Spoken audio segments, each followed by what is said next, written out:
Bonsoir à toutes et à tous, nous sommes le lundi 5 janvier, ravis de vous retrouver pour cette nouvelle édition et pour cette nouvelle année. Bonne année à toutes et à tous, meilleurs vœux et surtout la santé, l'essentiel de l'information en Sarthe pendant 15 minutes.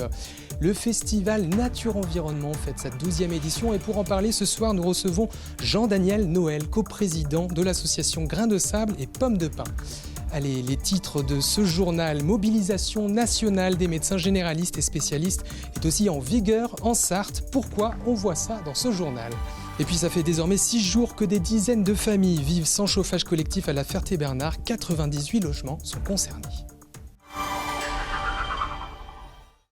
Pour 247, contre 232, l'Assemblée nationale a adopté. Cette adoption définitive du budget de la sécurité sociale à l'Assemblée nationale n'a pas fait que des heureux. Depuis ce lundi, plusieurs médecins du département expriment leur désapprobation.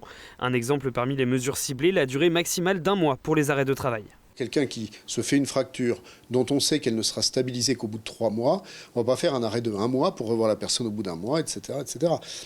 On veut faire des économies de santé et à côté de ça, on nous prive d'une occasion justement de faire en sorte que les réévaluations ne soient faites qu'au bon moment. Si on multiplie les réévaluations, on multiplie les consultations, on aggrave le problème démographique et on aggrave le problème financier. Surtout dans un désert médical comme la Sarthe où trouver un rendez-vous n'est déjà pas chose aisée. C'est complètement illogique. Et ça, on aurait pu leur dire. Parce que le regret de ces professionnels de santé est aussi de ne pas avoir été consultés au cours d'une convention médicale. Cette mobilisation intervient début 2026 car tout est allé très vite. On sent arriver une manière de faire qui soit effectivement unisens. On aurait pu discuter et puis trouver des solutions. Et là, ça tombe, c'est technique et c'est pas pragmatique.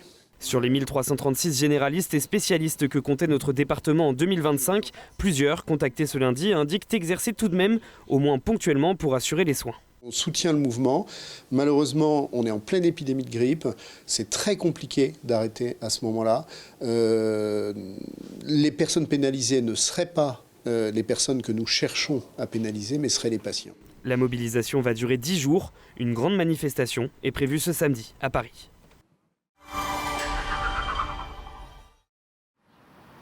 Depuis le 31 décembre, impossible de se chauffer dans ces logements de la Ferté-Bernard. En pleine vague de froid, 98 appartements de Sarthe Habitat sont privés de chauffage collectif. Le 1er janvier au matin, il faisait 6 degrés dans la pièce principale de chez maman, qui a 78 ans, qui a été rapatriée chez moi parce que pour l'instant, c'est pas réparé. Dans les appartements, le froid s'installe rapidement et le quotidien est devenu compliqué, voire insupportable. Là, j'ai bouché là-haut parce que j'avais tellement froid que j'étais forcée de fermer. Face à la panne, le bailleur social a distribué des convecteurs électriques d'appoint aux locataires. Une solution temporaire, mais qui ne convainc pas vraiment. C'est pas possible de vivre dans des conditions pareilles, qu'on nous donne aucune aide, un petit radiateur. Puis, franchement, ça chauffe rien du tout. Je vis dans des degrés de 10 degrés et 6 degrés dans mes chambres. Quand vous avez de la famille, vous pouvez aller dans la famille, mais quand vous êtes une personne seule comme moi, vous restez dans le froid. Et certains s'inquiètent aussi de la consommation électrique des petits convecteurs. Nous, ce qu'on veut, c'est qu'ils nous réparent le plus tôt possible, qu'on ait du chauffage, puis qu'ils nous fassent une petite faveur après. Qu'ils nous baissent soit les charges, le chauffage, parce que le petit radiateur qu'ils nous ont donné là, ça consomme malgré tout. On voit le compteur qui tourne, on n'est quand même pas fou. Et puis ça chauffe pas. Contacté par téléphone, Sarthe Habitat assure une remise en service du chauffage avant la fin de la semaine, le temps de finaliser les réparations nécessaires.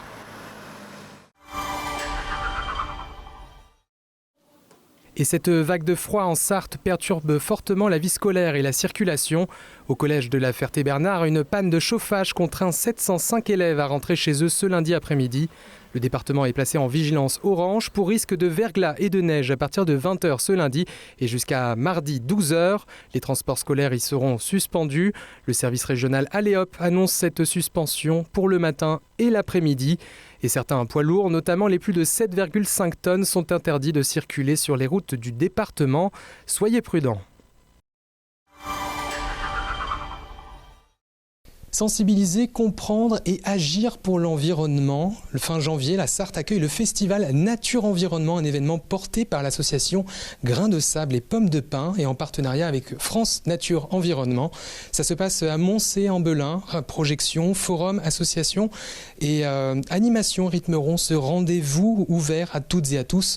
Pour en parler, nous recevons un coprésident de l'association organisatrice, Jean-Daniel Noël. Bonsoir. Bonsoir. Alors, est-ce que vous pouvez nous rappeler un peu en quoi consiste cet événement qui se déroule du 23 au 25 janvier ?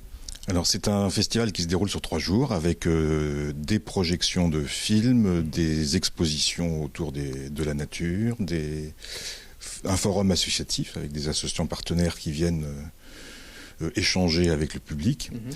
Combien d'associations seront présentes au cours de cet événement, de cette édition ? Une petite dizaine. D'accord. Des associations souvent très, très réputées, France Nature Environnement, la LPO, une association d'entomologie, voilà, des associations locales. Alors vous êtes un peu contraint cette année au Val-Rhône, il y a des travaux actuellement, ça a rétréci un peu l'espace, ça veut dire qu'il y a un peu moins d'associations que les années précédentes ? Ça n'a pas rétréci l'espace tant que ça, ça nous a conduit à faire un tout petit peu moins d'animations spécifiques qui nous prenaient beaucoup de place. Mais on arrive quand même à avoir donc une dizaine d'associations, une dizaine d'exposants, photographes, peintres, etc.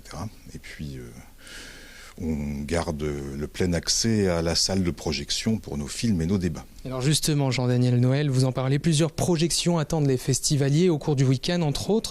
Vous ouvrez d'ailleurs le festival le vendredi soir avec un film documentaire intitulé « Le monde extraordinaire des champignons ». Pourquoi avoir choisi ce film ? Qu'est-ce qui va se passer lors de cette soirée d'ouverture ? Alors la soirée d'ouverture, elle est en partenariat avec France Nature Environnement Sarthe et on a voulu rentrer dans le thème de stratégie du vivant, qui est le thème actuel. Et les champignons, c'est quand même un monde assez méconnu, puisqu'on reconnaît maintenant que c'est un monde à part, ni végétal, ni animal, et c'est un règne de la biodiversité. Et il y a une richesse autour de ce thème, entre les quelques champignons comestibles qu'on peut connaître et les milliers, millions, je ne sais pas, d'espèces qui rentrent en symbiose avec les arbres, avec les racines, qui tissent leurs fils et leurs toiles, si j'ose dire, dans les forêts. Une véritable biodiversité à comprendre, très très variée. Au total, 5 projections tout au long de cette édition, plus une diffusion à destination des écoles de Moncé le vendredi après-midi. Que verront les écoles ? Alors les écoles verront quelque chose autour du hérisson.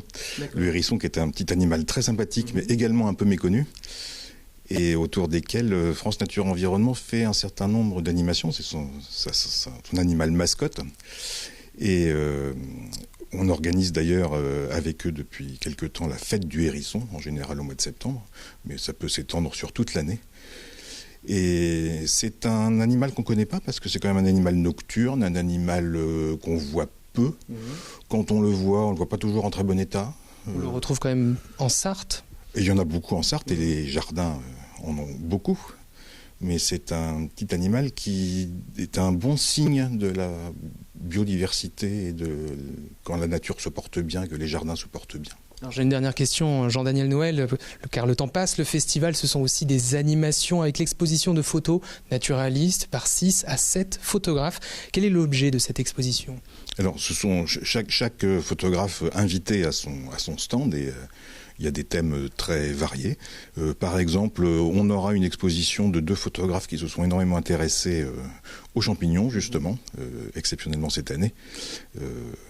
Et puis, des thèmes autour de la nature de la forêt de Bercé, en Sarthe, etc. On a des expositions très variées et souvent de très grande qualité, mais on n'a pas que de l'exposition photo, on a aussi de la nature, de la sculpture. Merci. Merci Jean-Daniel Noël. Retrouvez donc la 12e édition du Festival Nature Environnement au Val-Rhône à Moncé-en-Belin du 23 au 25 janvier 2026. L'événement est ouvert à toutes et à tous. Comptez autour de 10 € pour l'entrée. Retrouvez pour l'entrée uniquement des projections. Pour l'entrée des projections et le reste est entièrement gratuit. Très bien. Merci pour cette précision et vous trouvez plus d'informations sur le site internet de l'association Grains de Sable et Pommes de Pin gspp-asso.fr.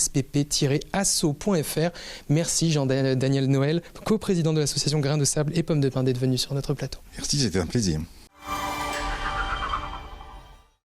Plusieurs piscines du département connaissent des perturbations ou réouvertures. Au Mans, le centre aquatique des Atlantides reste fermé plus d'1 mois pour travaux. À Bessay-sur-Bray, la piscine municipale ferme ses bassins pendant 6 mois à partir de ce lundi pour des rénovations estimées à plus de 800 000 €. Bonne nouvelle en revanche à la Ferté-Bernard où la piscine Vinisio rouvre ses portes après son arrêt technique. Sport maintenant, ce dimanche en Coupe de France U18, la Chapelle Saint-Aubin s'est imposée 94-89 face à Rouen, Métropole Basket, et se qualifie pour les 16e de finale, une première historique pour le club. L'ASCA a su faire la différence dans une fin de match intense, remportant un succès précieux devant son public.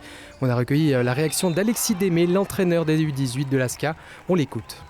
Faire des gars parce que pour nous c'est que du plus, on n'a jamais été à ce point-là en Coupe de France dans l'histoire du club, donc maintenant on va taper que des équipes plus fortes que nous normalement, donc là extrêmement fier des gars et pour nous c'est que du plus.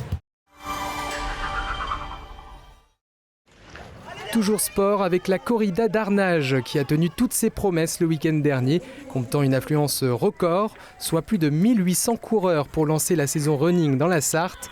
Une belle fête du sport populaire conclue sous les applaudissements d'un public nombreux et enthousiaste, comme vous le voyez sur ces images prises par Antoine Besson.